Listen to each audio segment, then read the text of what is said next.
মেয়েরা সকালবেলা যখন ঘুম থেকে ওঠে তখন মেয়েদের কোন জায়গাটা ভিজে থাকে এবং বন্ধ থাকে? বল মোনা, ও না, আমি তোমাকে আজকেও একটা প্রশ্ন করবো। শোনো শোনো শোনো শোনো শোনো শোনো, যেও না। আজকে একদম একটা সহজ প্রশ্ন করবো, আর এটাই লাস্ট প্রশ্ন। এরপরে আমি আর কোনো প্রশ্ন করবো না। প্রশ্ন করো রোজ রোজ, আমার কিন্তু একদম ভালো লাগে। আমি একদিনও বাজে প্রশ্ন করি না। রোজ বাজে প্রশ্ন করো। তোমার মনে হয় বাজে, প্রতিটা প্রশ্ন শুনতে খারাপ লাগে কিন্তু উত্তরগুলো ভালো। তুমি একটু ভালোভাবে ভাবো। উফ, ঠিক আছে বলো, না বলে তো ছাড়বেও না। মেয়েরা সকালবেলা যখন ঘুম থেকে ওঠে তখন মেয়েদের কোন জায়গাটা ভিজে থাকে এবং বন্ধ থাকে?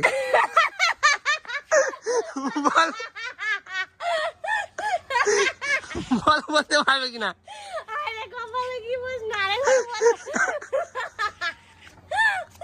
কি প্রশ্ন কন্ট্রিং বাসি মুখ জিভ থাকে ভিজে আর বাসি মুখে হয় গন্ধ।